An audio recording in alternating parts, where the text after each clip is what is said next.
सनातन धर्म में साधु संतों का काफी महत्व होता है। साधु संत भौतिक सुखों का त्याग कर सत्य व धर्म के मार्ग पर निकल जाते हैं। इसके साथ ही उनकी वेशभूषा और खान पान आम लोगों से बिल्कुल अलग होती है। उनको ईश्वर की प्राप्ति का माध्यम माना जाता है। साधु संत आमतौर पर पीला, केसरिया या लाल रंगों के वस्त्र पहनते हैं। साधु संतों को ईश्वर के सबसे निकट माना जाता है। सन्यासी अपने पूरे संसारिक जीवन का त्याग कर देता है और अपना समय भगवान का नाम स्मरण करने में लगाता है। साधु संतों में नागा साधुओं की चर्चा जरूर होती है। सबसे खास बात यह है कि नागा साधु कपड़े नहीं धारण करते हैं। वह कड़ाके की ठंड में भी नग्न अवस्था में रहते हैं। वह शरीर पर धुनी या भस्म लगाकर घूमते हैं। नागा का मतलब होता है नग्न। नागा सन्यासी पूरा जीवन नग्न अवस्था में ही रहते हैं। वह अपने आप को भगवान का दूत मानते हैं। आइए नागा साधुओं के बारे में कुछ रहस्यमयी बातें जानते हैं, लेकिन ये जानने से पहले हमारे चैनल को सब्सक्राइब जरूर करिए। नागा सन्यासी बनने की प्रक्रिया बहुत लंबी और कठिन मानी जाती है। अखाड़ों द्वारा नागा सन्यासी बनाया जाता है। हर अखाड़े की अपनी अपनी मान्यता और परंपरा होती है और उसी के अनुसार उनको दीक्षा दी जाती है। कई अखाड़ों में नागा साधुओं को भुट्टो के नाम से भी बुलाया जाता है।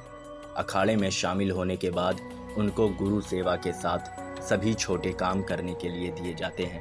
नागा साधुओं का जीवन बेहद ही जटिल होता है। बताया जाता है कि किसी भी इंसान को नागा साधु बनने में 12 साल तक का लंबा समय लगता है। नागा साधु बनने के बाद वह गांव या शहर की भीड़ भाड़ भरी जिंदगी को त्याग देते हैं और रहने के लिए पहाड़ों पर, जंगलों में चले जाते हैं। उनका ठिकाना उस जगह पर होता है जहां कोई भी न आता हो न जाता हो। नागा साधु बनने की प्रक्रिया में 6 साल बेहद महत्वपूर्ण माने जाते हैं। इस दौरान वह नागा साधु बनने के लिए जरूरी जानकारी हासिल करते हैं।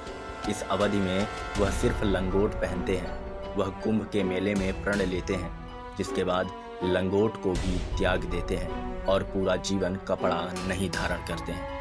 नागा साधु बनने की प्रक्रिया की शुरुआत में सबसे पहले ब्रह्मचर्य की शिक्षा लेनी होती है। इसमें सफलता प्राप्त करने के बाद महापुरुष दीक्षा दी जाती है।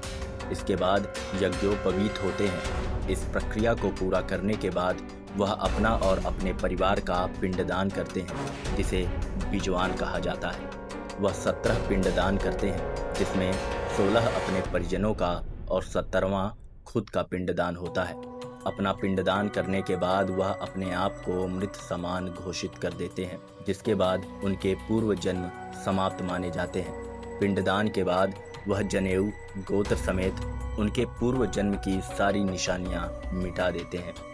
इसकी वजह से नागा साधुओं के लिए सांसारिक जीवन का कोई महत्व नहीं होता है। नागा सन्यासी अपने समुदाय को ही अपना परिवार मानते हैं। वह कुटिया बनाकर रहते हैं और उनकी कोई विशेष जगह नहीं होती और ना ही कोई घर होता है। सबसे बड़ी बात यह है कि नागा साधु सोने के लिए बिस्तर का इस्तेमाल भी नहीं करते हैं। नागा साधुओं को एक दिन में सिर्फ 7 घरों से भिक्षा मांगने की इजाज़त है।